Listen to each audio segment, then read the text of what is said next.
పదములు పడదామనుకుంటే మారుతి చరణాలొదలడు, పదములు పడదామనుకుంటే మారుతి చరణాలొదలడు.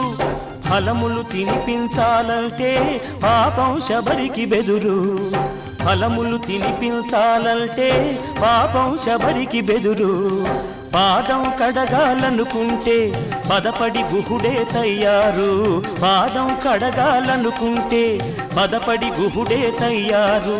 ప్రాణాలిద్దామనుకుంటే పక్షి జటాయువులుంటారు. ఏమయ్యా ఏమయ్యా ఓ రామయ్యా, ఎలా సేవించాలయ్యా, నిన్ను ఏమని కీర్తించాలయ్యా. ఏమయ్యా ఓ రామయ్యా.